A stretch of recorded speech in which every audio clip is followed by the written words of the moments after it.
On my wedding day, I caught my husband and my best friend in bed at the hotel where the wedding procession was taking place. My husband begged me bitterly to forgive him, hoping that I would be sensible and think about the big picture and carry on with the wedding. After being a bootlicker for over a decade, I decided that I wouldn't put up with it anymore. So I played the intimate video of this cheating couple at the wedding venue. "I want a divorce from you." After dropping this sentence, I walked away without looking back. The next day, on my way to the Civil Affairs Bureau to get divorced, I unexpectedly got into a car accident. When I opened my eyes again, I had actually gone back to my college days. When I woke up, I was lying on the bed in the dormitory. The other 3 roommates were busy packing up their things to get ready for class. The wall clock pointed to 8:15, and the fear of being named for being late, which had dominated me in those years, suddenly flooded back into my body. I had actually traveled back to my college days. "Ivy, why are you up?" "I'm going to class." "Going to class? Aren't you going to watch Ryan's training?" Hearing my roommates teasing like this, memories of the past immediately came flooding back. At this time, I was in my sophomore year. Ryan, as the main player of the school basketball team, was sent to participate in the provincial college students' basketball friendship match and trained at 10 o'clock every morning without fail. I, known as a bootlicker throughout the whole department, naturally waited at the entrance of the basketball court on time every morning and brought various kinds of breakfast to show my loyalty. But it's different now. The 19-year-old Ivy had been filled with the soul of the 29-year-old Ivy. Knowing the ending of the story with Ryan, I just found him disgusting. I couldn't wait to stay away from him. How could I possibly continue to be a bootlicker and be seen as a joke? What's the point of me watching his training? I'm not that bored. Ignoring my roommate's astonished looks, I quickly ran to the washroom to wash up. As soon as I opened the dormitory door, I bumped into Luna, who was standing at the door. Let me introduce her. She was once my best friend and also the one Ryan had an affair with, the so-called White Lotus who betrayed me. "Ivy, where are you going?" I didn't want to pay attention to her and turned around to walk towards the washroom. Unexpectedly, she followed me and said to me, "There's no class this morning. Let me go to the basketball court with you. You may have no class, but I do." I suddenly stopped in my tracks and coldly said to her over my shoulder, "If you want to go to the basketball court, go by yourself." Luna was startled by my attitude, blinking her eyes innocently. But she didn't know that I had already seen through her true face. I couldn't help sighing that she was really good at acting, pretending to be harmless, but always doing disgusting things. "Ivy, what's wrong with you? Didn't I already explain it to you? Yesterday, Ryan and I just happened to meet by chance. Since both of us were alone, we just became dining companions. I didn't call you because..." I couldn't bear it anymore and interrupted her. "I think you and Ryan are a perfect match. If you like him, just go ahead and chase him. I wish you two well." Luna was shocked by my words and subconsciously covered her chest and repeated my words. "You mean, I'm a good match for Ryan?" "Yeah. A bitch and a dog, they deserve each other for a long time." I didn't want to waste any more words on her and turned around and left. I rushed into the classroom just 1 second before the class started. This was also the first time that I didn't go to bring breakfast to Ryan during his long period of training. In the afternoon, I scrolled through Luna's WeChat moments. There was no caption, just a photo. The photo seemed to be a landscape, but the figure in the upper right corner of the photo was clearly Ryan. How sneaky. I seriously doubted that I had been so stupid when I was 19, with my mind clouded and my heart blinded, that I didn't even notice that there was a top-notch green tea bitch lurking around me and that I had been so sincere with her for 10 years as if we were really close sisters. Staring at Luna's WeChat moments, I casually gave it a like. Those who understand will understand. Let Luna figure out those little thoughts that can't be put on the table by herself. On my way to the cafeteria, I saw Andy. We ran into each other face to face, and he was the first to call my name. For a moment, I felt a bit dazed because we hadn't seen each other for such a long time. In our senior year, he got the only publicly funded overseas study quota in our department, but then he died in a plane crash before dawn in Fog City. To be honest, it was actually my fault. At that time, that quota was originally supposed to be given to Ryan. But Ryan gave up this opportunity for me and chose to continue studying for a postgraduate degree in China, so the quota fell to Andy.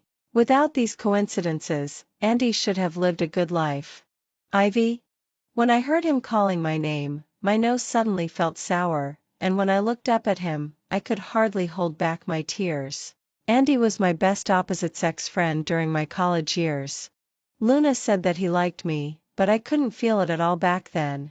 Now that I think about it, maybe he really liked me, but I only had Ryan in my eyes before. I was so stupid and stubborn that I just regarded Andy's kindness to me as friendship. Why are your eyes full of tears? Did Ryan bully you again? I shook my head, put my arm around his shoulder, and when I felt his body temperature, I suddenly felt a bit lucky that I had traveled back. This time, I definitely wouldn't let anything happen to Andy again. He should live a long and wonderful life. Just as I was immersed in my own feelings, I looked up and saw a face that was all too familiar. Oh, how unlucky. Ryan was frowning and standing opposite us at this moment. Under normal circumstances, when he saw me and Andy, he should have just walked straight past us and ignored us as if we were air.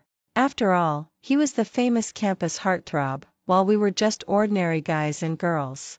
Although we were in the same department, we really didn't know each other well. Well, I did try my best to get his attention before, but according to my memory, it was not until his junior year that I pestered him so much that he finally lost his temper and decided to be with me seriously. So now we were almost like strangers, or even worse than strangers, which meant that he should be quite annoyed by me. I grabbed Andy and was about to leave. Ivy. He suddenly called my name. What? Are you here to blame me because you didn't get your breakfast today? I admit that my words were a bit harsh, but it was already giving him face that I refrained from slapping him in the face. Are you sick? What's wrong with me? Then why didn't you come today? I was silent for 2 seconds, then looked up and asked him sincerely, are you crazy? Not only Ryan, but even Andy was startled by my words. The bootlicker Ivy for thousands of years actually said such rebellious words to the male god. How unforgivable. Do you have anything else to say? Seeing that Ryan didn't say anything for a long time, I asked him, if not, don't block the way. Ryan just stared blankly as I dragged Andy away. In the evening, surprisingly, Ryan sent me a message. He asked me, are you coming tomorrow? I was just finishing playing games with Andy at that time and was so frustrated about losing that I directly clicked into the chat interface and replied to him, go to hell. Don't bother me. After that message, Ryan and I never talked to each other again. I never went to the basketball court to bring him breakfast again. However, Luna went there more and more frequently, under the pretext of helping me keep an eye on Ryan. I heard that Ryan was even colder to her than to me and would try to avoid her whenever he saw her. Thinking about the scene of them sleeping together 10 years later, I couldn't help sighing. People are just so cheap. The grass is always greener on the other side. A month or so later, Ryan's basketball team won the championship of the Provincial College Students Basketball Tournament, and the school held a small award ceremony for them in the auditorium. I deliberately bought some flowers and went there. But the flowers were not for Ryan. They were for Andy. Andy was a substitute player on the basketball team. He hardly ever got to play, but he also went to the daily training and definitely endured no less hardship than Ryan. When I arrived at the auditorium, Luna had already occupied the front row seats and was also holding a bouquet of flowers in her hands. She was probably waiting to present the flowers to Ryan after the award ceremony. I walked around to her from the side aisle and put the flowers on the table. Luna turned around and when she saw that I also brought flowers, she thought that I was also going to present flowers to Ryan and stammered and asked me, Ivy, aren't you chasing Ryan anymore? Don't be nervous. He's not that great. Nobody will compete with you. Throughout the whole award ceremony, Luna was very nervous, and her eyes kept glancing at me from time to time. After a burst of applause, it finally came to the photo taking and flower presenting session. Luna, as if she was afraid that I would steal her thunder, immediately picked up the flowers and walked towards the stage. In the middle, she was even stopped by a senior on duty in the logistics department, who said that the photo taking hadn't finished yet and that she shouldn't go on stage and block the camera. I couldn't help laughing when I saw this from the audience, but then my eyes unexpectedly met Ryan's. There was an indescribable emotion in his eyes when he looked at me, like expectation, yet also hesitation.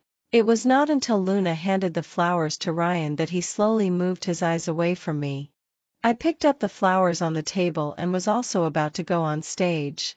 I could feel Ryan's eyes falling on me again. Like a muscle memory, it seemed that I still had the inertia of the 19-year-old Ivy's love for Ryan. When he looked at me, I would still inexplicably have my heart beating faster. How unlucky. I clenched my fists and slowly walked onto the red-carpeted podium, walking straight towards Ryan. My eyes no longer dodged, and I just looked at him calmly. When I stopped in front of him, I felt that he had even stretched out his hand, ready to take the flowers in my arms. "Excuse me," I said to him calmly. Under his astonished gaze, I squeezed through the gap between him and his teammates beside him and gave the flowers in my arms to Andy behind Ryan. Andy was a bit stunned. He looked at me and after a long while, he gently said, "Thank you." What was he thanking me for? I felt like crying again. Andy was always so uncompetitive. Even when he got something that he deserved, he was still so grateful to others. "Let's have dinner together later," I said to Andy. "Ivy." It was Ryan's voice. I looked back at him. "What's the matter?" Ryan was angry. He was actually angry. I knew Ryan too well. Even though he didn't show it obviously, I could still accurately capture the emotions that he tried hard to hide. "Don't leave later. I have something to ask you." "What do you want to ask?" "It mustn't be anything good." I didn't pay any more attention to Ryan and turned around and walked back to the audience. When the awards ceremony was over and all the photos that needed to be taken had been taken, I waved to Andy, waiting for him to come down from the stage and leave with him. Unexpectedly, an unexpected obstacle appeared. Ryan also walked towards me and asked me, "Are you two going to have dinner?" I didn't say anything. "Let's go together."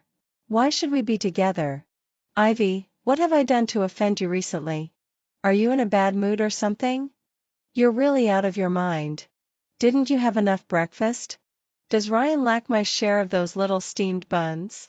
"Hey, stop arguing." Andy finally spoke up to stop us at this time. "Let's have dinner together. Otherwise, just the two of us. It would be too lonely. Being lonely is better than being unlucky." All right, all right." Andy raised his head and touched my head. "Be obedient." "Why are you touching her?" Ryan asked. "Does it have anything to do with you?" Ryan grabbed my arm and questioned me. "You've fallen in love with someone else, right?" I was so angry that I laughed. "Your brain is really useless. You've finally realized it." A heated argument was interrupted by Luna. She fluttered her big, bright eyes again and said to us, "I haven't eaten either. Let's have dinner together." What a pain. I suggested that I go with Andy and Ryan go with Luna so that everyone would be happy and wouldn't hold anyone back. But Ryan refused firmly. He grabbed my arm and dragged me forward as if he was afraid that I would run away. Having that meal was really exhausting both physically and mentally. I could see clearly that Luna was especially attentive to Ryan, but Ryan was neither cold nor warm towards her. Andy was still doing good deeds beside me without asking for anything in return. There were too many mosquitoes at night. He asked the boss for mosquito coils and lit them and also went out to buy toilet water. I sighed again that I was really blind before. I was indifferent to such an extremely warm-hearted man like Andy but instead fell for that cold-hearted jerk. Luna was also confused. The more Ryan avoided her the more she clung to him. Her appearance as a bootlicker wasn't much better than mine before. After dinner, they sent me and Luna to the downstairs of the dormitory together. When I got to the dormitory and looked downstairs, I found that Ryan hadn't left yet. I didn't know what he was up to. I pulled the curtain of the dormitory tightly so that I wouldn't have to see him. My mobile phone vibrated twice. Surprisingly, Ryan sent me a message. Ivy, why don't you like me anymore? What did I do wrong? Just tell me. I was too lazy to reply to him. I set my mobile phone to silent mode and slept until dawn. When I woke up, I saw his second message. If you don't reply to me, I'll ask you in person tomorrow. Forget it. If something can be solved on the phone, never talk about it in person. Now I'm a bit. When I see Ryan, I'll think of the way he and Luna were in disarray in the hotel. Although I've tried my best to restrain myself, the anger and grievance caused by the betrayal still feel like a sharp pain, which flares up when I see him. Luna likes you, and we're good girlfriends. I don't want to compete with her. This green tea style statement was flawless and successfully shifted the blame to Luna. Don't worry about her. I didn't reply again. After a while, Ryan sent another message. There's a J Cho concert on Saturday. I've got 2 tickets. Let's go together. Before I could reply, another message came. I met your roommate downstairs and asked her to bring the tickets up. I'll wait for you at the stadium entrance at 6 o'clock on Saturday evening. The story between Ryan and me has really changed. In my memory, I fought hard to grab the tickets for the J Cho concert by asking all my friends around to stay beside their mobile phones on time. When I gave the tickets to Ryan, he was still indifferent and said that he was busy on the weekend. Later, after I begged him for a long time, he agreed to go with me, probably just for J Cho's sake. But this time, he actually invited me on his own initiative. I was a bit confused. Perhaps when people experience all this again and their mentality changes, the story will also become completely different. Maybe this time Ryan will be a good boyfriend and will become a good husband in the future. Maybe he won't cheat on me with Luna. I can't think about it anymore. People shouldn't have the expectation to change the pain they've already experienced, because that expectation will only make me more painful. I gave the concert ticket to Luna. On the day of the concert, I accompanied Andy to work in the commercial street. He dressed up as a doll at the entrance of a boutique to attract customers. He could earn 80 yuan a night. It was summer. He was jumping around in the thick doll costume, which was completely different from his usual appearance. Once he put on the doll head, he suddenly became cheerful. He grabbed my hand and pulled me to take pictures with him. I heard him ask me through the thick cover, "Can I give you a hug?" His voice was muffled, as if it came from a faraway place. I felt a dull pain in my chest, which reminded me of myself 10 years ago. I liked Ryan so desperately back then, with the determination like Yugong moving the mountains, thinking that there was such a wonderful world on the other side of the mountain. But we didn't have a good ending. We loved with all our strength, but still didn't get a good result. I opened my arms and hugged Andy, who was wearing the doll costume, in front of me. My mobile phone vibrated. It was Ryan calling. After hesitating for a while, I answered the call. The environment on his side was noisy. He shouted at me loudly, "Ivy, are you avoiding me so much that you won't even go to the J Cho concert?" I felt a sense of déjà vu. 10 years ago, I said something similar to Ryan. Before I could react, he hung up the phone. I knew I had hurt his feelings. Proud people are always easy to get hurt. But I didn't comfort him. This time, I really didn't want to have anything to do with Ryan. After the concert, Ryan resumed his previous cold and aloof appearance, as if his attitude towards me before was just an involuntary act after a drunken night. That's good. We should go our separate ways. Fewer interactions mean fewer troubles. Day by day passed. Luna took my place and became Ryan's well-known pursuer in the whole department. She no longer cared about me. Probably she really realized that I had no interest in Ryan at all. She even occasionally shared with me her helplessness towards Ryan in the middle of the night and asked me for advice. A bootlicker will end up with nothing. That's the truth. I advised her to be sober, but she thought I was just being sour grapes. If a person doesn't listen to others' advice, they're not far from making mistakes. My hunch as someone who has been through this was always right. Ryan probably couldn't bear Luna's fierce pursuit and rejected her harshly in front of all the classmates in the department. Those words were really hurtful. After feeling sorry for her, I was also glad that I had understood myself in this life and didn't continue to follow the old path. Otherwise, it would be me who was embarrassed. Even if you and I were the only two people left in the world, I wouldn't like you. This sentence was widely spread for a while, and Luna was so depressed that she was sick for half a month. I thought she wouldn't cause any more trouble, but unexpectedly, I still underestimated Ryan's charm. In the third year of college, when we were assigned internships, Ryan and I were assigned to the same company.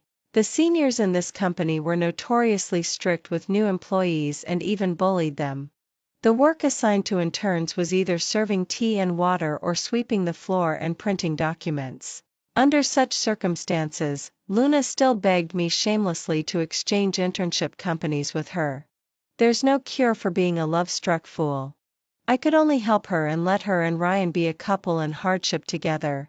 However, unexpectedly, Ryan left halfway and went to his father's company for an internship alone, leaving Luna alone to face those fierce internship seniors. Every time I saw her, her eyes were swollen. It was really a pitiful sight. I didn't have an easy time in the internship company either. This company was very close to Ryan's father's company, just 2 streets away. Ryan really took advantage of this and came to my company every day. He brought coffee in the morning and desserts in the evening. I was a bit slow to react. It was after my colleagues reminded me that I realized he might be chasing me. How terrifying. What a magical real-life story is this. After a 10-year experienced bootlicker changed for the better, is he now being chased by the man who used to be his idol? Do Ryan and I have to have one of us being a bootlicker? Ryan came to care about me every day like a peacock spreading its tail. But not long after this display an accident happened. One day we were secretly meeting downstairs in the company. I was eating the Black Forest cake he brought while suddenly a gust of wind blew off a piece of the glass attached to the wall of the building and it fell right beside Ryan and me. The scene was really thrilling. Fortunately Ryan was quick-witted and pulled me back a few steps in the blink of an eye. However, the glass still scratched Ryan's arm, leaving a long cut. Suddenly I remembered that I seemed to have experienced this before. During the internship my arm was scratched by the falling glass and I even had more than 10 stitches at that time. This thing really happened again, but this time it was Ryan who got hurt. I began to think whether everything that had happened had become inevitable. The seemingly changed things were just like fish on the bone, actually not affecting the whole situation much. Since Ryan got hurt he seemed to become especially clingy. Relying on the fact that he was injured while saving me and taking advantage of my overflowing sense of guilt, he asked me to take care of him like an old nanny every day. Just one arm was injured, but he acted as if he was paralyzed. It was really ridiculous. He didn't want the star chef in his family but kept clamoring for the soup I made every day. Whether it was too salty or too bland, he always said it was delicious, as if his mouth was smeared with honey. After Luna knew that Ryan was injured, she also wanted to come and take care of him. This really put me in a difficult position. In order to create a world for just the two of them, I went home to make soup every day after work and rushed to coax this ancestor to drink the soup before Luna came. After a few days Ryan seemed to realize that I intended to match him with Luna. He was so angry that he hugged my thermos bucket and wouldn't let me go, almost rolling on the bed. Is this reasonable? The cold and aloof male god was now pouting and looking at me fixedly. Not to mention the 19-year-old Ivy, even the 30-year-old Ivy hadn't seen Ryan like this many times. My idol filter was completely shattered. Come here, Ryan beckoned to me as if I were a fool. Come here and I'll return the bucket to you. I don't want it. You can hug it to sleep. Ryan didn't say anything. He just looked at me fixedly. No matter how much I didn't want to admit it, I still had to admit that he was really good looking. His eyebrows and eyes were like those coming out of a painting. I'm just so superficial that I was attracted by his good looks. When he looked at me I couldn't help but take a few steps towards him. He grabbed my arm with his uninjured hand and pulled me to the bedside. I didn't struggle seriously and just sat down following his pull. Is Andy as good looking as I am? I didn't expect Ryan would suddenly ask this question. I was a bit dazed for a moment and then asked him rhetorically, are you crazy? Ryan shook his head and actually answered me seriously, I'm not sick.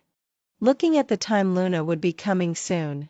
I really didn't want to get entangled with him anymore, so I got up and was about to leave. However, he still didn't let go of my hand that he was grabbing.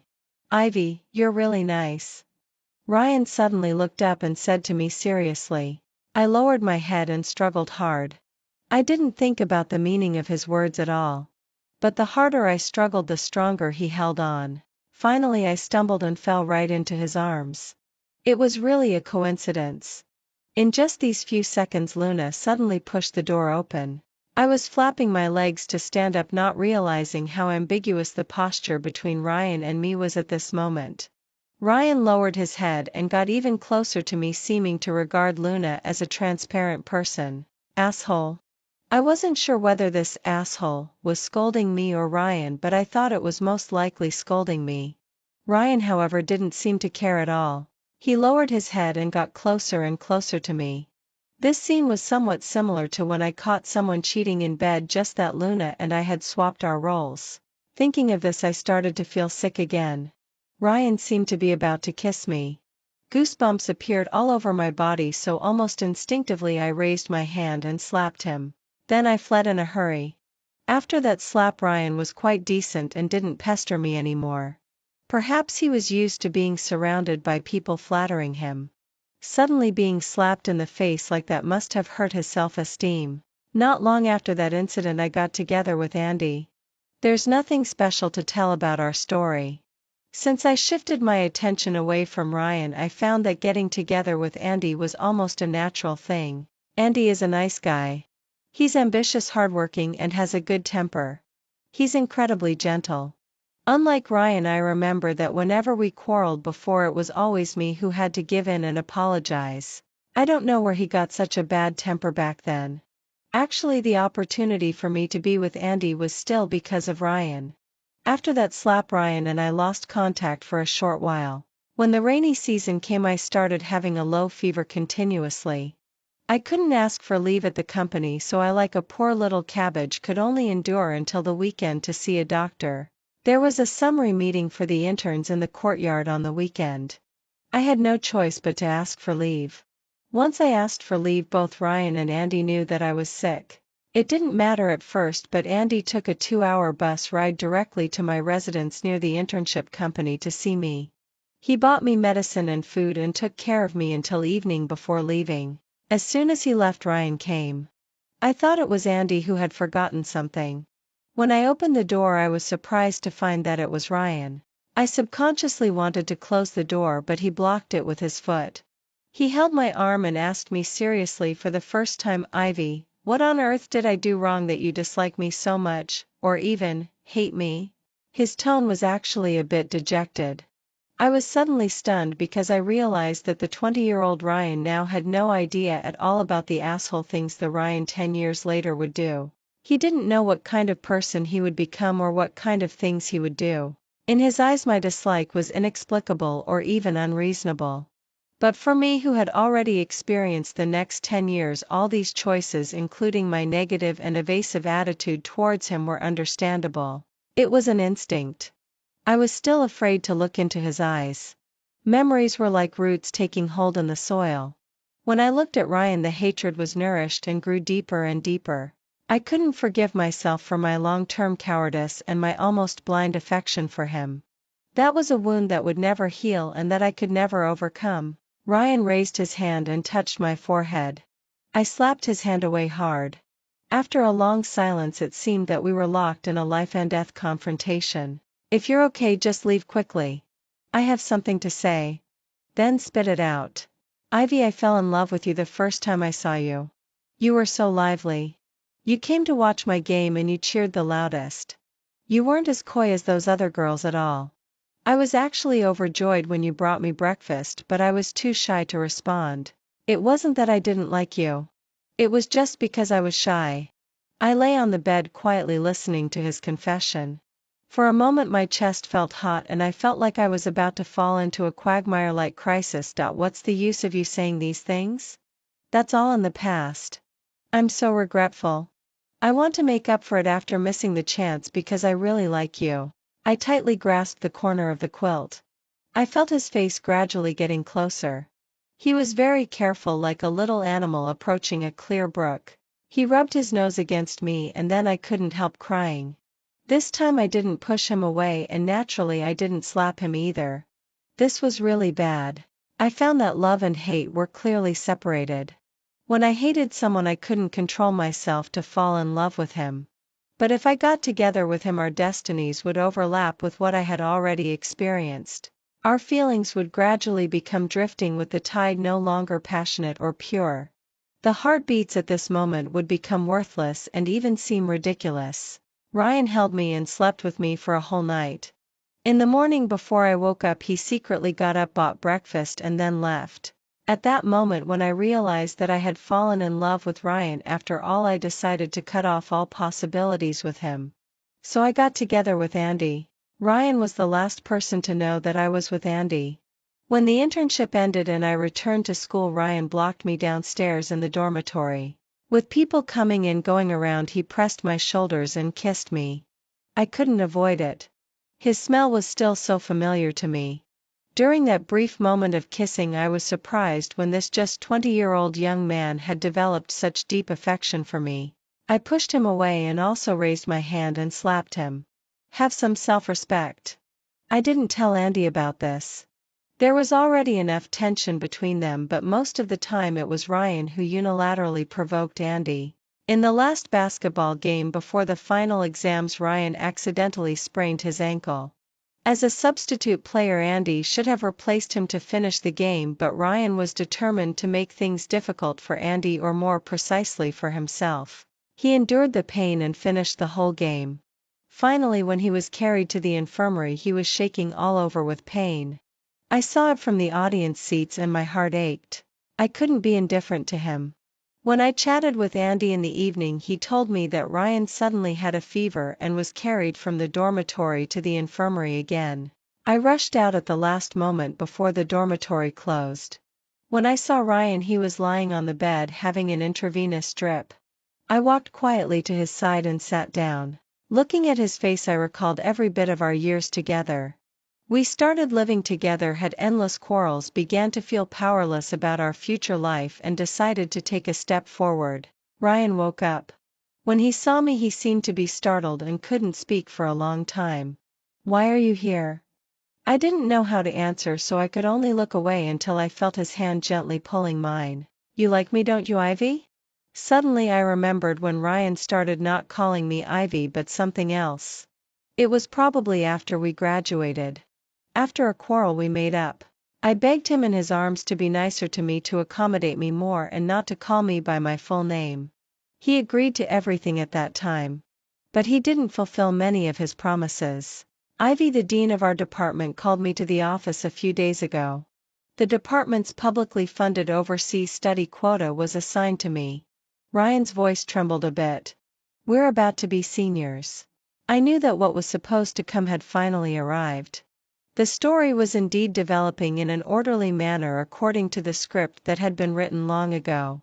The first time I faced all this, Ryan gave up the opportunity to go abroad for me, so the opportunity naturally fell to Andy. Andy lost his young life because of this, which was always a pain in my heart. Originally I thought things would become simple because this time I wouldn't hold Ryan back. I hated him for betraying me and hated him for being so cruel to me. So I wanted to take revenge on him. I wanted him to die. He would board the plane to the UK as scheduled and then die in place of Andy. This was his just desserts. But when the time came I flinched. I couldn't bear to watch Ryan die. Because the Ryan in front of me was the 20-year-old Ryan. He was nothing like the Ryan I used to know. After several struggles I still fell in love with him. "Would you not go for me? Could you give up this opportunity?" I hesitated and asked Ryan. I didn't expect Ryan could answer so simply, "If you say don't go, I won't go." Ryan really gave up going abroad for me. I knew that the dean of the department would contact Andy soon and tell him about going abroad. Andy silently agreed but didn't tell me anything. Things seemed to have reached a dead end again. He not only didn't say anything to me but also treated me as usual. I knew that his family conditions were not good and being able to study abroad at public expense was the best way out for him. But I couldn't just watch him die. I wanted to save him just as he had protected me back then. Since he didn't come to me, I would take the initiative to find him. I went to find Andy and laid my cards on the table, begging him not to leave. He quietly watched me crying and making a fuss in front of him, just hugged me quietly and said to me, "Ivy, wait for me to come back."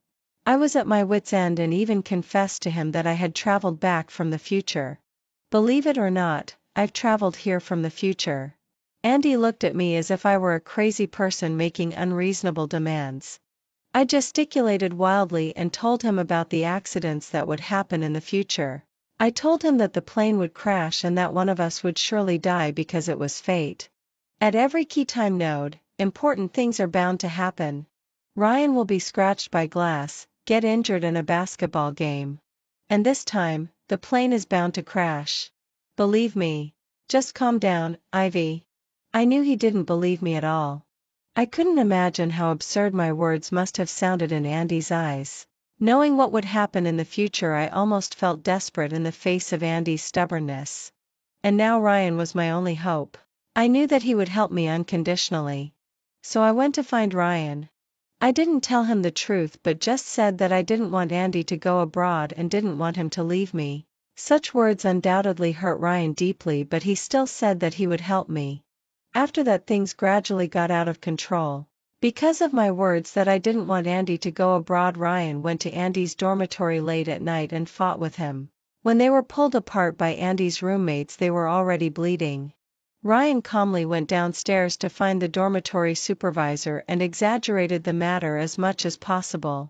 The next day both of them were punished. Because of the punishment, Andy couldn't go abroad anymore. So the quota was postponed again and it became mine. Actually, I could have refused it and then we would all be fine. But I had already lived once and this life was already like a second chance. Some things couldn't be changed. If someone had to die, then I would go. Anyway, I was supposed to die originally. With all this happening so strangely, I didn't think I had lost out too much. It was just a pity that Andy would probably misunderstand me all the time. I knew very well that many things couldn't be escaped. This accident would happen sooner or later. Even if I changed flights or took other planes, the outcome would be the same. The weather was nice on the day of boarding. I never expected that I would turn my life into a cheesy TV drama. At the airport, we said reluctant goodbyes. I forgave all my enemies at that time. I hugged Luna and cried bitterly, telling her that this time she could finally be with Ryan openly and didn't have to be sneaky anymore. She looked at me a bit confused, but I didn't want to explain to her anymore. At the airport, I didn't see Ryan. Perhaps he didn't want to see me anymore. He must have thought that I had deceived him. I clearly told him that I didn't want Andy to leave me, but I left by myself, leaving him and Andy behind. After boarding the plane, I felt so sleepy. In the second before I closed my eyes, I saw Ryan. He put aside everything and boarded the plane with me. "If you want to go abroad, I'll accompany you. Anyway, we should be together." I frantically pulled at his clothes, trying to make him get off the plane. He was a bit confused and just stretched out his arms to hold me tightly until the flight attendant signaled him to return to his seat. The plane is about to take off. It was too late. I would die with Ryan. We would be together forever. It wasn't until I felt the violent shaking of the plane and started to feel out of breath that I suddenly realized one thing. What exactly was the relationship between Ryan and me? Fate had gone in a circle and returned to the starting point. I still fell in love with him and still died because of him. I didn't forgive him, but I let the 20-year-old Ryan off. Because I knew that love had existed, but it disappeared later. After falling continuously and suddenly losing weight, my soul left my body. The scene changed from the blue sky to a deep and bottomless canyon, and then to a white and blue emergency room full of the smell of disinfectant. It turned out that everything was just a dream. My soul flew to the distance outside the door and had nothing to rely on anymore. The end. I finally got pregnant after 10 years of marriage, but he asked for a divorce. He said that he hadn't cheated on me, he just didn't love me anymore. On the night when I walked out of the villa with my suitcase, I got into a car accident. When I opened my eyes again, I went back to the day when he proposed to me. Dylan, who was 22 years old at that time, was holding a big bunch of sunflowers and told me that he would love me forever. When Dylan was running towards me with a smile, I was gently rubbing my lower abdomen with my hand. Whether it was the completely flat abdomen or the fact that I was in the university campus, both indicated that I had traveled back to the past. It was the graduation season, and the temperature was nearly 40 degrees Celsius, but I still broke out in a cold sweat. In front of my eyes, the image of the car that crashed into me at high speed and the sticky blood between my legs before I lost consciousness kept flashing. My child. Tears welled up in my eyes like beads with a broken string, falling down patter by patter. Dylan was wearing a cheap but clean white shirt, smiling as he weaved through the crowd and ran towards me step by step. That was the young Dylan, who didn't always have a gloomy look on his face and wasn't full of impatience in his eyes, the 22-year-old Dylan. Summer? Summer? His eyes were full of surprise, and one hand was fumbling in his pocket for tissues in a flustered manner. Summer, why are you crying? Is your stomach still uncomfortable? His eyes were red with heartache as he gently wiped the tears on my face with a tissue. Only then did I notice that his face was bruised and swollen, as if he had just been beaten. A long-buried memory suddenly emerged in my mind, and I was completely sure of the current time. It was the last day when we were handling the graduation procedures in our senior year. Dylan and I had found internship companies several months ago respectively. We planned to settle down in this city with the money we earned from the internships. A few days ago, my supervisor informed me that because of my excellent performance during the internship, there was a great possibility for me to become a full-time employee. I was overjoyed and immediately told Dylan the good news. However, on that very night, under the pretext of congratulating me in advance on becoming a full-time employee, the manager and the supervisor asked me to go into the private room of a hotel. As glasses of wine were poured down my throat, I finally realized that something was wrong. I sent a distress text message to Dylan at the first opportunity, praying that he could arrive quickly. However, when the two of them went too far and even put their hands on my legs, I couldn't help but overturn the table. I was extremely frightened, and my hand shaking as I opened the door. The wine I had drunk earlier also began to take effect, forcing me to stagger towards the exit as if my life depended on it. The chaotic footsteps behind me were getting closer and closer, and the shouts and curses of the two men gradually drowned out my cries for help. Just when I was in despair, I bumped into a reassuring embrace. The familiar minty smell filled my nostrils in an instant, and it also brought tears to my eyes. Before I was 22 years old, I had never seen Dylan like that. He was like an angry lion, punching the two burly middle-aged men again and again. I crouched beside the elevator, covering my stomach that was twitching with pain. The last image I saw was that the supervisor picked up a chair and smashed it hard at Dylan. And now, that bruised and swollen young man was holding a bunch of wrapped sunflowers and gently wiping my tears. Summer, don't cry. It's all my fault for not protecting you well. I promise that I'll never let you encounter such danger again. His slightly red eyes were full of sincerity. Look, I deliberately brought you your favorite sunflowers. You said that they represent firm and everlasting love. He pursed his lips and took 2 deep breaths as if he was cheering himself up. Summer, will you marry me? I will always protect you and love you. He said it so seriously and firmly. However, this face that hadn't been tainted by power gradually overlapped with the 32-year-old Dylan in my mind. I pressed one hand on my lower abdomen and pinched the palm of my other hand tightly. In his expectant eyes, I waved away the bunch of flowers. All around, the jeering of our classmates came to an abrupt halt. During these 4 years, we were almost inseparable. Everyone, including me at that time, was certain that we would surely get married and spend our whole lives together under the nourishment of love. But now, I hated him so much. Dylan was the first to react. He quickly picked up the bunch of flowers, looking a bit at a loss. Summer, what's wrong? Did I do something wrong? You. Dylan, let's break up. You? What are you saying? Let's break up. Don't contact me anymore. He slightly widened his eyes. Summer? You're joking, right? I thought I would shout at him hysterically, but my tone was surprisingly calm. No, I'm serious. I don't love you anymore, Dylan. I'll move my things out of the rental house as soon as possible. Don't contact me anymore. I quickly checked the graduation procedures we had handled and finding that there were no omissions, turned around and walked out with my backpack on. Several classmates who were familiar with both of us caught up with me and tried to persuade me earnestly. Summer, what's wrong? Are you possessed? Yes, where can you find a boyfriend as good as Dylan? You should think it over. I replied politely one by one but didn't stop my steps forward. Summer. Dylan's trembling voice came again, and I impatiently turned around. When he saw my expression, he froze on the spot, his lips trembling a few times, and finally didn't say anything more. Just as I was about to leave the school gate, a girl called out to me from behind, Senior Summer. At the moment I heard her voice, I unconsciously clenched my hands. Cherry, the woman who was half naked and lying under Dylan when I pushed open the bedroom door with the pregnancy test result in my hand that day. Senior, what's going on between you and Dylan? I turned around and looked at her quietly. We broke up. Are you happy? Before she could retort, I added another sentence. From now on, you can ask him to bring you sanitary napkins openly. He's all yours. I don't want anything.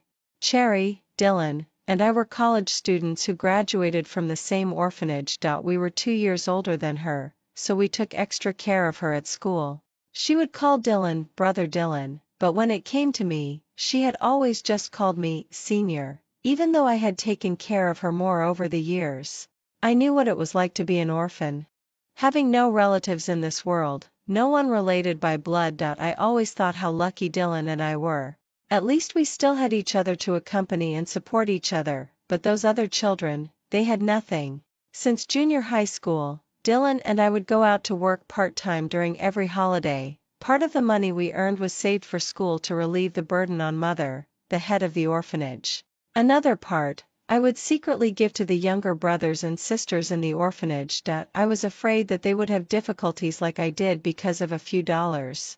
When I learned that Cherry had been admitted to the same school as us, I almost jumped for joy. Dylan. That's great. Another sister has made it. From now on, life in our orphanage will be much easier. I went to pick her up in person, carried her luggage for her, and showed her around the campus. I gave her the little money I had left and told her not to use those sanitary napkins that cost only 20 cents each, even though that was what I was using myself. But she still wasn't close to me.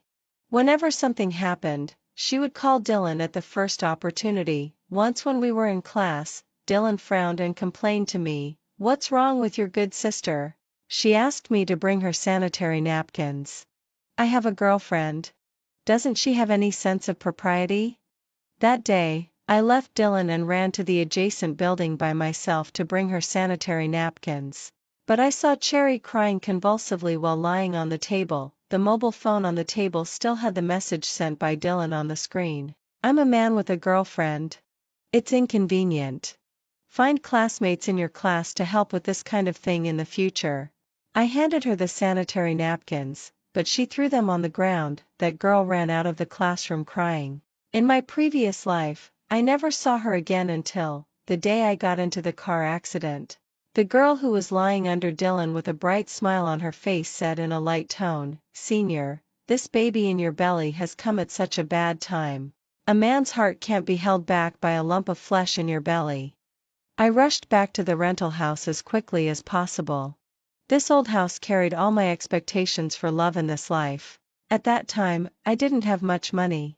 I didn't understand the twists and turns in business, couldn't tell the brands of bags, and couldn't recognize the logos of luxury cars.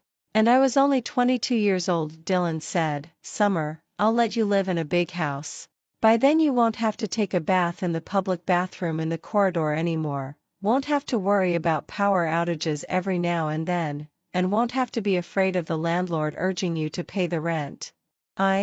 I'll let you live a good life and give you a real home." That day, I hugged Dylan and cried for a long time. It wasn't for the big house he mentioned, but for the home he talked about.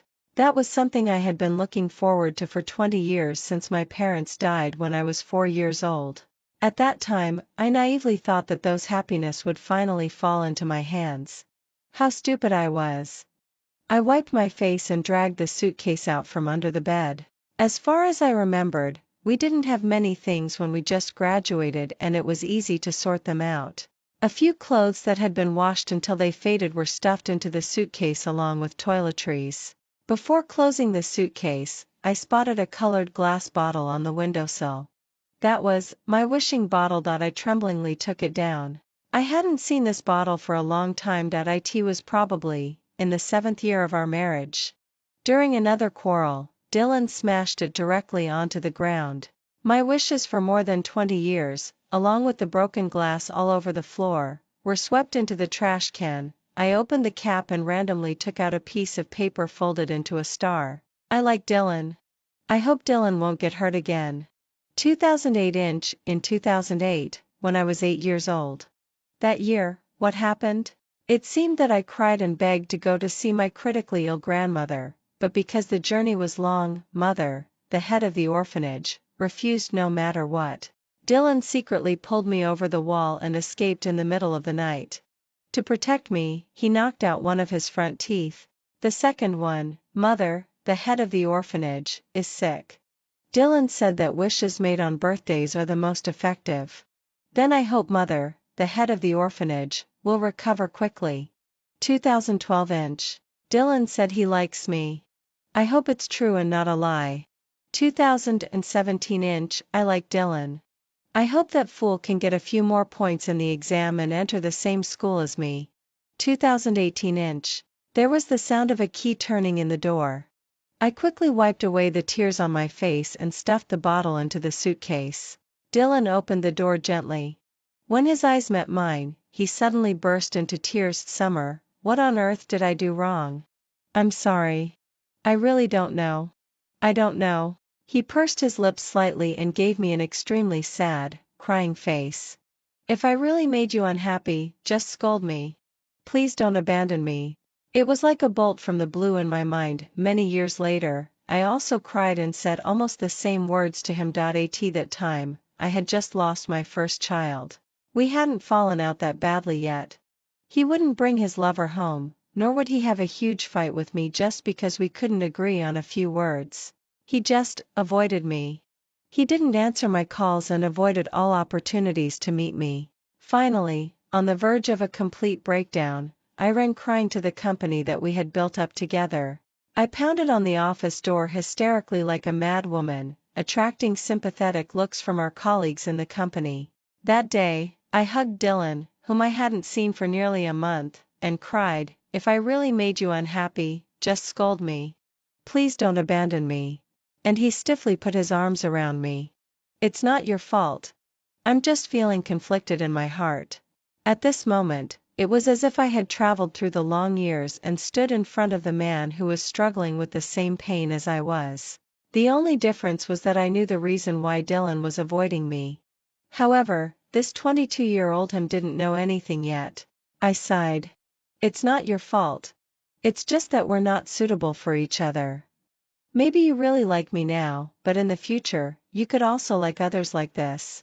You'll think that I'm a burden to you, the root of your pain and unwillingness. How could I? Summer, why would you think like that? Has something happened? Don't say anything. You know that once I've made up my mind, I won't turn back. I closed the suitcase and walked straight past him. Before closing the door, I looked back at him again. Dylan, I wish you a bright future. May you grow old together with the person you truly love in the future and have many children and grandchildren. His whole body was shaking, and his round eyes were full of tears. His eyes, full of confusion and uneasiness, were fixed on me. I couldn't help shedding tears, but when he chased after me, I still shut the door firmly. It was a swamp covered with flowers, a tragedy that already had an ending. I would never fall into it again. Walking out of that old apartment building, I bumped into a mother and daughter who were on their way home. The little girl obediently held her mother's hand and recited the ancient poem that she had just learned at school today. The woman looked loving and praised her from time to time. I was stunned on the spot for a moment. The woman's name was Jenny. I called her Sister Jenny. The little girl was named Winnie and was 7 years old. In my previous life, we had been neighbors for 2 years. It was because of Winnie that Dylan and I once had the biggest obsession to have a daughter. However, we both knew that with our conditions, we couldn't take good care of a child at all. So in the days that followed, Dylan and I worked even harder. In just 2 years, we had saved up quite a lot of savings. We moved to a new house, invited the Dean mother and a group of younger siblings, and held a simple but warm wedding. That day, Dylan got drunk, which was very rare for him. He hugged me and murmured softly, "Summer, we finally have a home." Yes, we finally have a home. There was warm liquid wetting my shoulder. I gently patted his back and told him that I would always be with him, but I really want a child with you, Summer. Just think about it, a new little life that has the blood of both of us. His tone was full of expectation, and his eyes were so gentle that it startled me. So from that day on, we stopped taking precautions. We began to look forward to having a child of our own. However, neither of us expected back then that this most ordinary wish wouldn't come true even after we had been looking forward to it for so many years. I watched the figures of the mother and daughter snuggling up and walking away, and let out a gentle breath. Looking back at the old neighborhood where I had lived for 2 years for the last time, I couldn't help but smile bitterly. When did he get tired of it? Was it in the year when the company was just founded? At that time, everything was just starting. We had endless work to do and countless dinner parties to attend every day. Because I had been harassed at a wine table before, I had a serious psychological shadow. I didn't dare to go to social engagements alone, nor was I at ease with Dylan going alone. Whenever I closed my eyes, all I could see was the scene of that supervisor throwing a chair at him. Dylan offered to take me with him. With the two of us together, I wouldn't worry. However, as time went by, I also felt something strange. Those people brought different female companions every time. And the looks of ridicule and contempt in their eyes when they looked at Dylan also made me very uncomfortable. Finally, when Dylan and I rushed to the hotel again, the person who organized the gathering showed a bit of embarrassment on his face. In a large private room, there were 4 men and 5 women. Among the 5 girls, none of them was their wife. Oh, Boss Dylan, I didn't expect you to be henpecked. The man sitting in the host seat teased with a smile, but Dylan just smiled helplessly. The look in his eyes when he looked at me was full of helplessness and pleading. I sighed. You guys have fun. I'm going home first. This was my trust in my husband. I firmly believed that he wouldn't betray me. Even when I closed the door, I saw that single girl sitting beside him with a smile, putting one arm gently on his shoulder, and he didn't push her away. I gradually realized that something had quietly changed between Dylan and me, but I didn't understand. I didn't get it.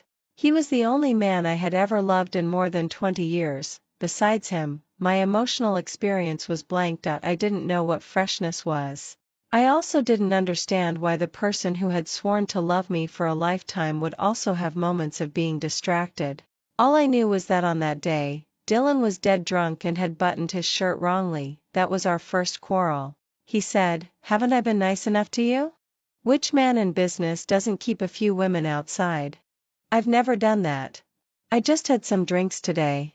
This is normal socializing for business. You have a shadow over social engagements and never dare to go to the wine table alone. You don't go, and you won't let me go either? Then how can we do business?" I was stunned by his scolding and didn't react for a long time. But he seemed to be getting angrier and angrier. Although he was staggering when walking, he could clearly list my faults one by one. Spoiled, it had been 5 or 6 years since the incident of being harassed at the wine table, yet I still trembled whenever it was mentioned. Childish, clingy, following him everywhere, making him lose face in front of his business partners. Summer, it's not like before. Now that we have our own business and our identities have changed, of course we should change our lifestyle. Do you know how long I was laughed at after you left today? I was struck by lightning in an instant and repeated his words blankly. Change our lifestyle, laughed at you. But why? Can't people in business be nice to their loved ones anymore? Why? Dylan. His confused eyes became clear for a moment and then he slowly shifted his gaze to my wrist that he was gripping tightly. As if burned, he hurriedly let go. He rubbed his temples with one hand. I'm sorry, honey. I'm drunk. He staggered and turned to go downstairs, but he missed a step and was about to fall downstairs. I quickly grabbed his arm, but I myself rolled down the stairs as my body tilted. The stairs weren't high. I could even give Dylan an assuring smile when he crawled over crying. But then, a sharp pain in my lower abdomen spread all over my body. A pool of glaring blood stained my dress red.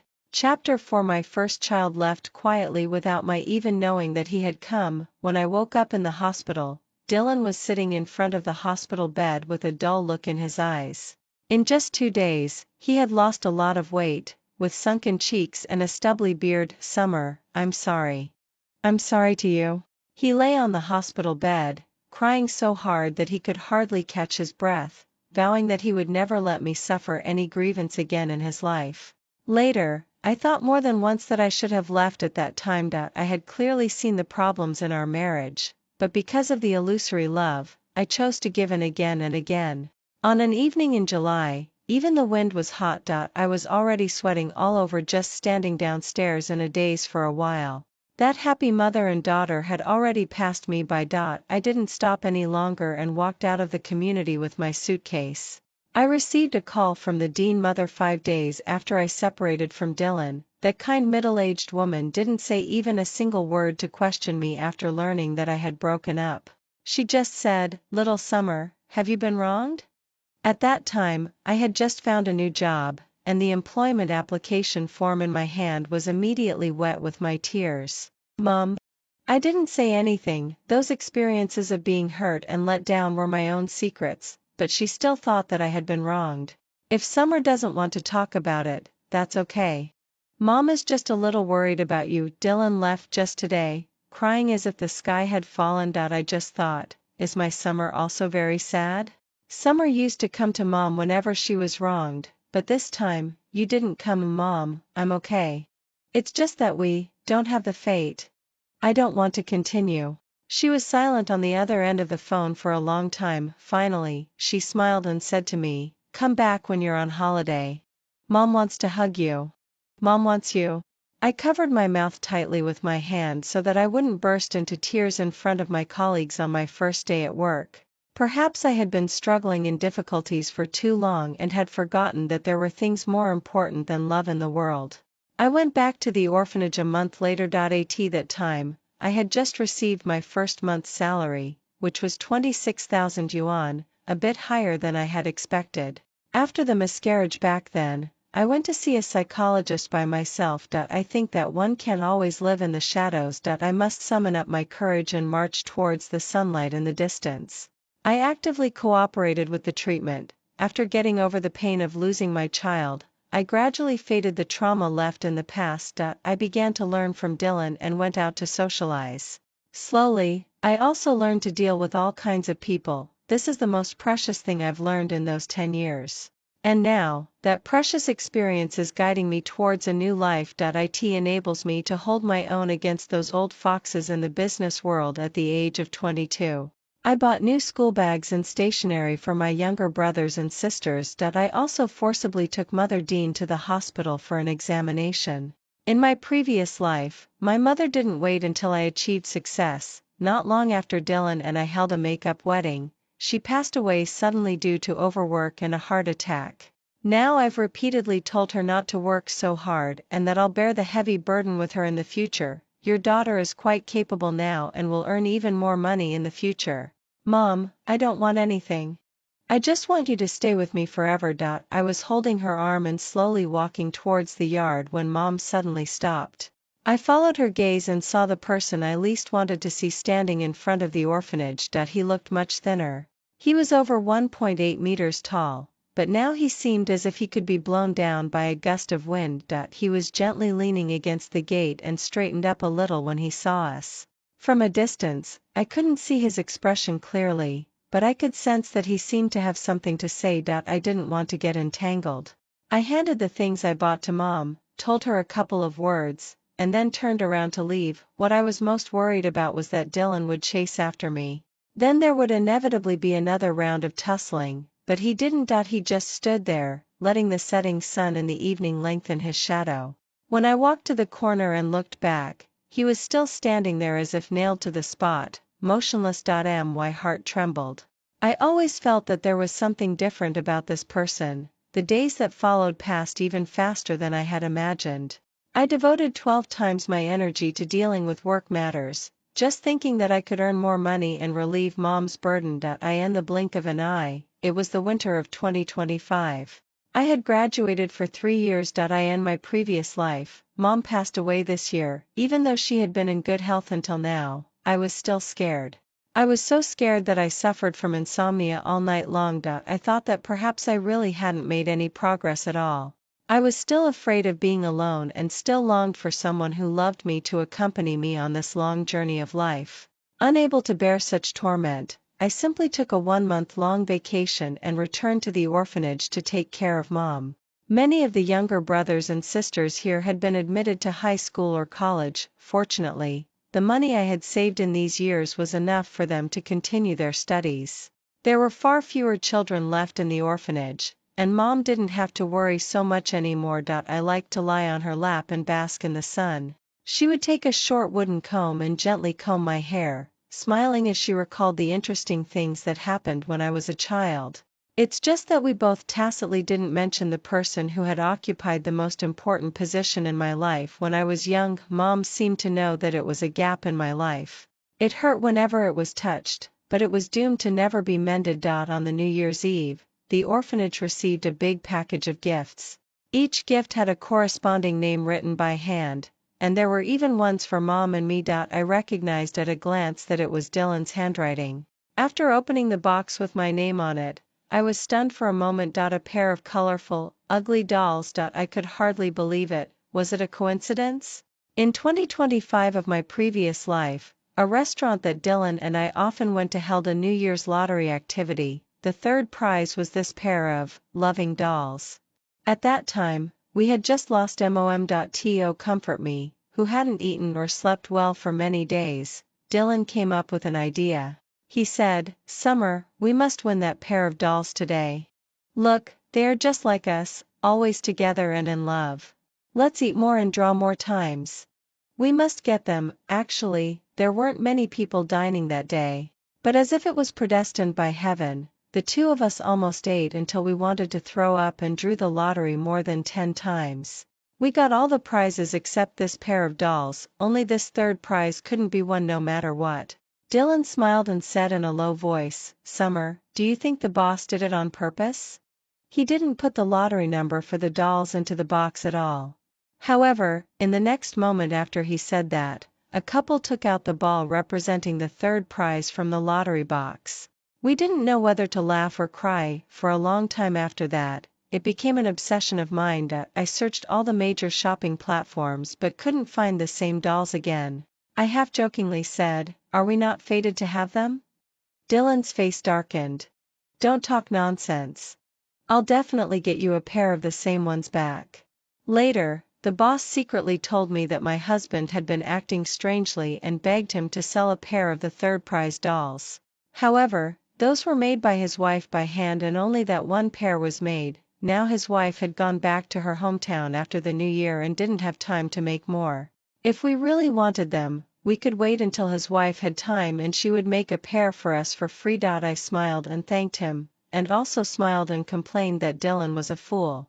Later, we moved several times and had long forgotten about this matter, but in the winter 4 years later, the boss suddenly sent me a message.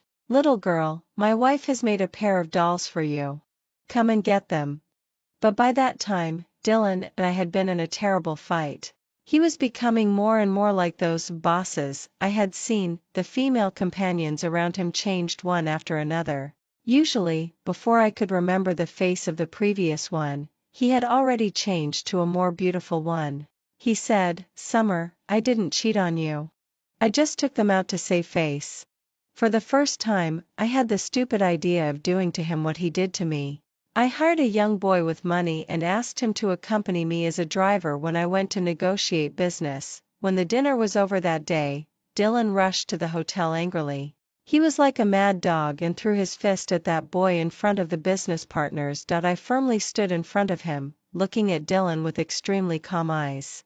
Why are you so angry? I didn't cheat on you. I just took him out to save face. He blushed with anger and left with a sneer. I turned around and looked at the bewildered boy. Suddenly, I felt that it was really meaningless. This idea, this thought, was really stupid and meaningless. In the end, I didn't go to get that pair of dolls. Thank you, and I'm sorry. I don't need them now. We didn't deserve that pair of dolls. Nor did we deserve the kindness of this kind-hearted boss and his wife.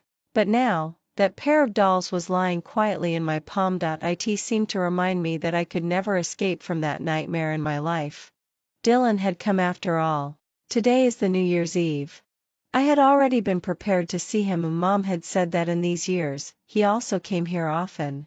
It's just that knowing that I hated him and didn't want to see him, he deliberately avoided the time when I was here. It had been like this in previous years, but this year, he suddenly called Mom in advance and asked if he could come back for the new year. Mom looked at me with her eyes asking for my opinion, but I just smiled and raised my chin, indicating that it was up to her. I didn't want to see him, but that didn't mean Mom didn't want to. I'm her daughter, and that person is also her son. I couldn't be so selfish. So when Dylan, wrapped up tightly, stood at the door looking at me, I didn't have the slightest emotional fluctuation. But he seemed very excited, and his eyes were fixed on my face as if they couldn't be pulled away. I turned my face away, lowered my head to pick vegetables, and let a group of younger brothers and sisters rush towards him, shouting, "Brother, brother, brother." However, in the midst of the noise, I suddenly heard Cherry's voice. "Senior sister, let me help you." She squeezed over from behind Dylan and smiled as she talked to me. I was a bit shocked, not because they both showed up at the same time, but because Cherry had graduated for 2 years and had never come back. Mom was worried about her and called her several times, but she either didn't answer or made excuses that she was busy. I sneered. It was strange today. Everyone who should or shouldn't come had come. I put down the vegetables and walked towards the room when I heard Dylan say, "I didn't come with her. I just met her at the door." I was stunned for a moment, and then I found it funny, when he should have given me an explanation, he didn't. Now that I didn't have the identity or the right to listen to his explanation, he was being redundant here. I hid in the room until it was time for the reunion dinner. I saw Dylan again after he took off his coat. I was startled. This person was so thin that he was almost just skin and bones. I didn't look carefully when he was at the door. Now that I took a look, his face was abnormally pale and Mom was terribly worried and kept asking him if he was sick. I frowned. I couldn't remember at all that he had suffered from any serious illness at this time. Dylan smiled and shook his head. "I'm not sick. I'm just tired from work." While he was talking, his eyes were fixed on me, which made me a bit irritable. After I glared back at him, he restrained himself a lot. Cherry looked at the two of us and suddenly smiled and said, "Dylan, I heard that you started your own company. Can I go and work for you?" Dylan immediately frowned. "The work in my company is not suitable for you." When Cherry was about to say something else, Mom suddenly walked over with a smile and said that she would give us red envelopes to change the topic. She looked at Dylan unwillingly and finally didn't say anything more. I went back to my room again after dinner, listening to the laughter in the living room. I gradually fell asleep. In the second half of the night, a younger brother who lived with Dylan knocked on my door crying, "Sister, I can't wake Dylan up. His head is so hot." I quickly followed him. I saw that Dylan looked as if he had just been fished out of the water. His face was almost ashen gray, and his body was shaking like a sieve. I was shocked and quickly put my hand on his forehead. It was like touching a burning stove. "Xiao Zhuang, go and get the car keys in my bag." While talking, I tried to help Dylan up and put his coat on. I had thought that since he was in a dazed state of consciousness, he would surely be very difficult to handle. However, he woke up at some point, opened his red and swollen eyes, and looked at me in a daze. "Summer. Yes, you have a fever, you know? I'm taking you to the hospital now." Stretch out your arm and put on your clothes. He was surprisingly obedient and did whatever I asked him to do. Even though he was shivering all over with the fever, he didn't cause me too much trouble. The most excessive thing he did was just stubbornly holding on to my hand and not letting go. But, when I put him in the car, he suddenly became emotionally agitated and hugged my waist tightly. Summer, Summer, I'm sorry. Don't leave me, please don't leave me. That wasn't me. That wasn't me. He hugged me so tightly that I could hardly breathe. I was shocked. How could such a thin person have so much strength? Dylan, let go. No. No. I won't. Don't leave me anymore, please. Hit me, scold me. He seemed to go crazy and banged his head hard against the car window. I'll help you. Beat him. Beat him to death. I was so scared that my hands were shaking. Seeing several red and swollen bumps on his forehead from the impact, I quickly opened the car door. Are you crazy? All right, stop making a fuss. I won't leave you, I won't leave you. I patiently coaxed him, gently patted his back, and gradually calmed him down. The noise we made at the entrance quickly woke everyone in the yard up. Cherry came running over, crying, and asked what had happened. Dylan, who had just calmed down, became even more agitated the moment he saw Cherry. He suddenly dragged me into the car and pushed Cherry away. Summer, don't hurt my Summer. Go away, all of you. Everyone was so scared that they didn't dare to approach him. So no one noticed my trembling hand that he was holding tightly. He held onto me tightly and refused to let go. Mom had no choice but to call an ambulance temporarily. Dylan's body was getting hotter and hotter. His lips were chapped, and his eyes gradually lost focus. But he always held me and didn't let me leave even half a step. The person who was shivering all over could only speak intermittently. Summer? I'm sorry. I didn't mean to. I don't know why it happened like that. That wasn't me. He's bad. Beat him to death. Beat him to death. I held his arm to prevent him from hitting his own head with his fist. He then bit his lower lip tightly until it bled. I didn't even notice when I started crying. When the warm liquid dropped onto the back of my hand, I was surprised myself. Could I still cry for this person? All right, stop biting. I believe you. I believe that wasn't you. It wasn't until he was put on the ambulance that he let go of my hand under the control of the medical staff. He just lay on the stretcher, breathing heavily, and his eyes looking at me were full of obsession. He didn't have the strength to speak, but his lips were still mumbling something. I could see clearly that he was saying, "Don't leave me." When I saw Dylan in the ward, he was still unconscious. 49 degrees, the doctor said that he was just a little bit away from being burned to death by the fever. Mom was so worried that she couldn't eat or sleep and insisted on coming to see him. I was afraid that it was cold outside, so I stopped her and promised to tell her the latest situation. I sat in front of the hospital bed and finally had time to think carefully about what had happened in the past 2 days.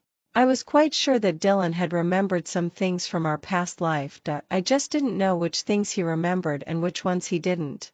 I sighed, and when I tried to help him cover the quilt, I found several scars on his wrist. Some were old and some were new. The newest ones had just scabbed over. Did he cut his wrists? And more than once. I felt a bit suffocated and just felt a dense pain in my heart. I closed my eyes and took a long time to suppress this pain. When I opened my eyes again, I met Dylan's gaze. He wasn't as crazy as he was yesterday. Instead, he carefully pinched the tip of my finger. Suddenly, a fit of anger rose in my heart, and I shook off his hand violently. Dylan, you've really got some nerve. You even learned to cut your wrists. He was at a loss for a moment, and then struggled to sit up. No, I'm sorry, Summer. Don't be angry. Tell me, why did you do it? What could be such a big deal that it's worth risking your life? What's more important than your life? He was so anxious that he was on the verge of crying. After taking several deep breaths, he finally managed to speak with difficulty. All right, I'll tell you. Summer, I think I know the reason why you left me. Since the day you proposed to break up, I've had dreams every day. In those dreams, we lived completely different lives. At first, it was okay. Although we were so poor that we had to share a bowl of noodles, we were happy every day. He seemed to be lost in deep memories. Do you know that during the period just after you left me, I managed to hold on by having those dreams every day? I lied to myself that that was the life we were living and that you had never left me. But, tears filled his eyes again. He gritted his teeth tightly, and his face was full of hatred and unwillingness. But later, that dream became very strange. That person who looked like me, hurt my summer. How dare he said those mean things to you, deliberately avoided you after you lost your child, let you bear all that pain alone. I just couldn't accept that that person was me in the future. I hate him. I wish he were dead. I really couldn't bear it anymore. I missed summer so much. I wanted to see you so badly. Even though I knew you hated me, I still wanted to see you. The day before yesterday, I went to the restaurant that I had seen in my dream. Summer, do you know that? I won that doll. I won it. He was crying one moment and laughing the next. When he got excited, his whole body trembled. There was a sickly smile on his face, and his eyes were shining. But I just felt shocked. Dylan's mental state was really not good. I didn't say anything, and he wasn't in a hurry either. But the smile on the corner of his mouth quickly disappeared. Summer, do you know what the last dream I had last night was? I had already guessed it. I had already guessed what had happened in the dream that completely broke him down. Dylan, stop talking. He was a bit stunned, and then I said, those were all dreams. You're right. That person in the dream wasn't you, and you don't need to repent for his mistakes. He lowered his head and was silent for a long time before saying with a sob, but Summer still doesn't want me. It's because of that person that my Summer doesn't want me. I looked up at him and gently wiped the tears off his face. It's not your fault, but Dylan, I'm really scared. You don't know how scared I am, of that person. I'm afraid of the impatient look in his eyes when he looks at me, I'm afraid of the mean words he says, and I'm afraid that he'll suddenly leave me. I've been living carefully every day, looking forward to that he would become the same as before tomorrow, but he didn't. He was tired of the life with me. Before Dylan could speak, I gently hugged him and my voice trembled. Dylan, there are countless possibilities for our future. Why don't we try to move forward? I've already walked out of that dream and I believe you will too. Promise me that you won't let yourself live in pain like in the dream anymore, okay? He closed his eyes and shed tears and gently nodded before I let go of him. Okay, well, Summer, if in 5 years, 10 years from now, we haven't become like the people in the dream, will you give me another chance, please? I didn't answer. Perhaps only time can answer this question. A few days later, before leaving the hospital, I looked back at him for the last time. The person sleeping soundly on the hospital bed had gained a bit of weight compared to when he was first admitted. The faint sunlight penetrated through the curtains and shone on his face, making me feel dazed for a moment. It seemed that I was back to the morning when I was 4 years old and was taken to the orphanage by Mother, the head of the orphanage. In the deserted orphanage there was only a boy about my age. He was holding a sunflower, walking towards me step by step against the dim light. Don't cry, don't cry. I'll protect you from now on. I'll always, always, protect you.